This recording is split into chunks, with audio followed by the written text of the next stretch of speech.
Грнчарското колце на семејството Арсовски во Злетово врти повеќе од еден век.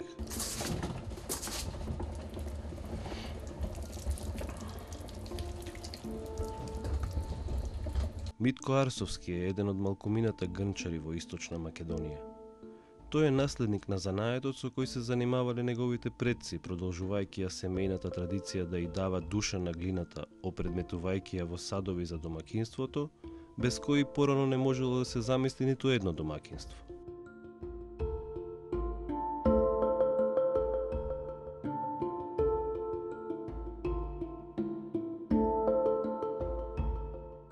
Грнчарството е занаед во изумирање. Во Македонија денес има се помалку грнчари. Митко работи на истиот начин на кој работеле неговиот дедо и неговиот татко, ископувајќи глина на истото место каде што копале и тие.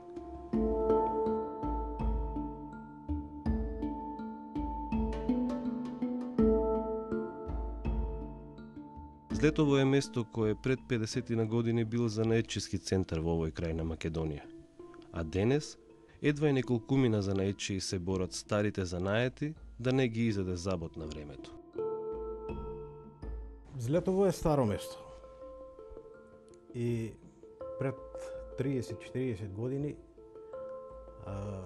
екзистирале околу 50 занаетчиски дуќани, меѓу кои и нашиот грнчарскиот занает. Значи имало повеќе видови на занаети.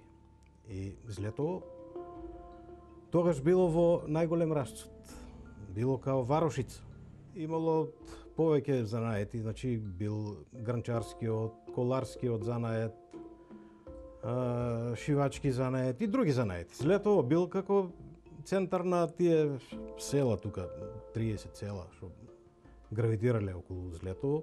У Злетово имало пазар и сега има пазар, ама тогаш пазар бил многу појак. Грнчарството во Злетово има скоро вековна традиција, значи може 100 години. И 100 години има. Значи јас сум негде трета генерација, дедо ми, татко ми, пак јас го работам занаето. За жал, сите овие други занаети изумреа, едино грнчарството се уште бори тука во Злетово.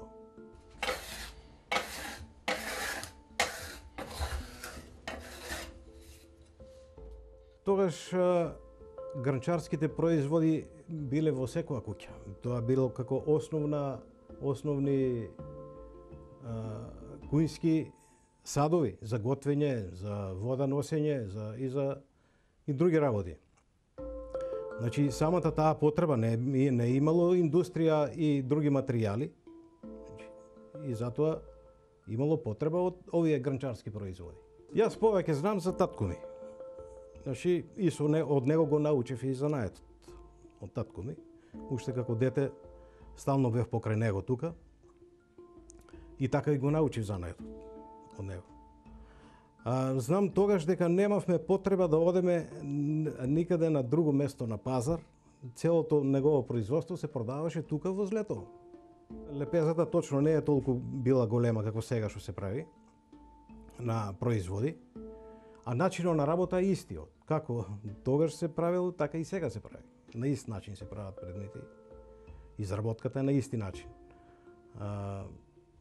Додека сега покрај овие предмети што се традиционални за готвење, се прават и предмети кои служат као сувенири. Украсни предмети. Значи, асортиманот е поголем. Во тоа време, јас кога учев, беше друг систем. Индустријата беше во замав и сите одеа на државна работа. Иде во руднико, во фабрика за акумулатори се отвори и сите таму одеа. Значи, јас кога учев и тогаш немаше интерес. Среќа е што ова е семејно, па јас покрај него сум го научил занаетот и го продолжив. Кога бев на факултет во Скопје, занаетот го знаев да работам до некој степен. И во тоа време татко ми почина и јас се најдов насред. Значи, не со школа завршено, а и занајатот тука мораше да се продолжи. И јас го избрав занајатот.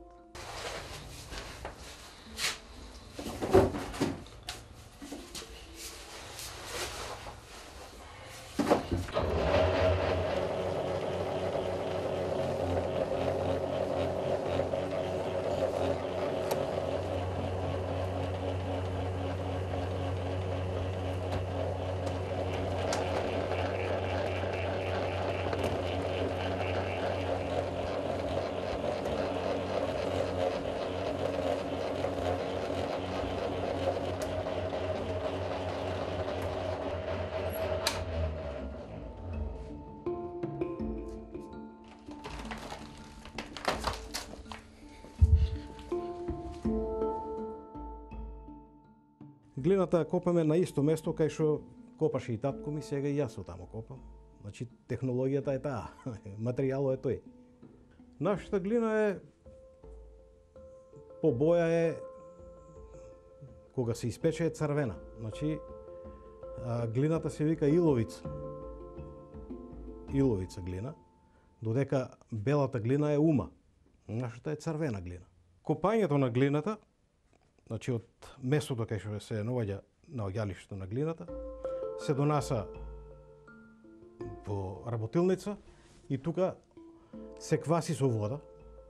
Значи мора да биде наквасена. По желба треба да одлеже некој подолг период глината, некое време, и после се меле низ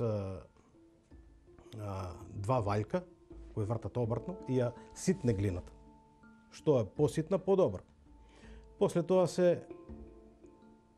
глината се месе, се хомогенизира тука рачно и после иде на грнчарско колце. Се моделира предмет кој мислиш дека можеш да го направиш, нели? Формата му ја дава мајсторо. И потоа иде на сушење, декорација, печење. Печењето се одвива во печка, на дрва.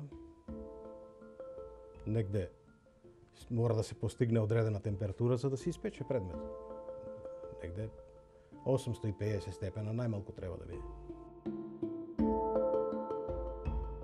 Во моментот највеќе барани предмети се овие за во кујна. Значи традиционални предмети, тави за готвење, грниња, тавче, гравче. Потоа ние ги користиме и овие бардачиња што се продаваат на задушница.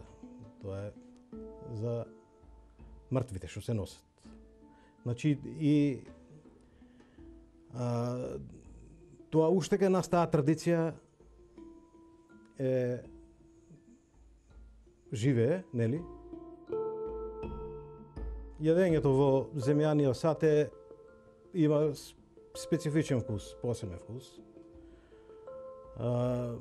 Јадењето се побавно прави, со тоа и мислам дека е повкусно јадењето у нив. Заради таа разлика и ги зимат.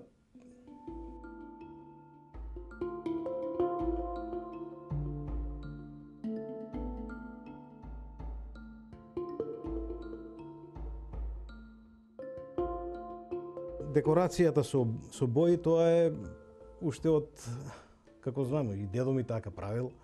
Значи, тие бои се земјани бои. Тоа е фактички глина. Исто како и предметот што е направен. Не е некоја химикалија друга ставена. И тоа е глина. Само, реков, има бела глина, има црвена глина. И така, нели? Значи, бојата не е штетна. Што се декорира на предметот. Повеќе користиме еве тоа што е народни шари, везови, што се користи на порано на стари наши предмети, на дали било на дрва, било на платно што се правени, и тука ги аплицираме и ние.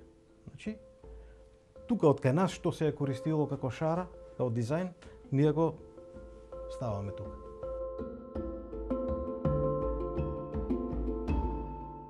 Секој занајчија е вклучен во работата, нели, и си има распоред што треба да прави кога ќе стане се, али си има, еве денеска ќе правам, да речеме, имам зацртано да правам бардачиња. Бардачиња треба да правам и тој ден сум сконцентриран за бардачиња да правам. Самата форма треба да влезеш во формата и да правиш. Значи си имаш распоред. Денеска ако правам бардачиња, утре ми требат тавчиња. Немам напор, пошто ми прави задоволство кога работам. А проблем ми прави нешто ако не оди во работата. Ако нешто не или не си припремал добро глина или нели се јавуваат и многу работи. И така, иначе работата ми прави задоволство. Пошто има пропратни работи, не е само мајсторо да го оформи предметот, после него има уште 10 пати други работи околу него. Тие работи може и друг да ги прави. Значи не мора мајстор. Сега на мајстор на секој не може да го направи на колцето. А другите пропратни работи околу декорирање, околу самиот предмет можда 10 пати ќе се премести од ова на друго место, сушење, нели? Тоа може и друг да го изведува, тоа го правят членовите од семејството. Жена ми, брат ми тука ми помага. За овој занает треба да изражеш желба да сакаш да го работиш, нели? Ако не сакаш, нема зорле работа. Со зор не бива ништо. Моите деца се определија школа да учат и сите се во Скопје. Имам 3 ќерки. Така да не верувам дека ќе изразат желба да работат вако. До сега никој не е дошол да рече јас сакам да учам занајат, да го учам гранчарскиот занајат. Значи до сега нема.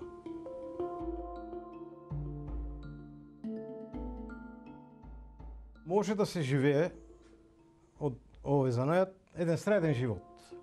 Нема да збореме нити за никакво богатство. Работа ќе има колку сакаш, а ќе имаш и за еден среден живот. Еве, секој нова форма на производ што ќе направиш, што на тебе ти се допаѓа, причинува многу големо задоволство. Му давате на предметот душа едноставно. На тој предмет вие што ќе го направите. Вие така го гледате, значи тој предмет е, едно ќе ви кажам, значи јас предметот што ќе го изработам мојот, ако го измешам во 1000, јас ќе го познавам. Значи, самата изработка ќе си го познавам, дека е тој мој предмет, јас сум го изработил. Макар да се слични сите, ама еве ќе го познаеш дека е твој. Пошто? Па е по чувство некое, ти си внесен во него, во тој предмет.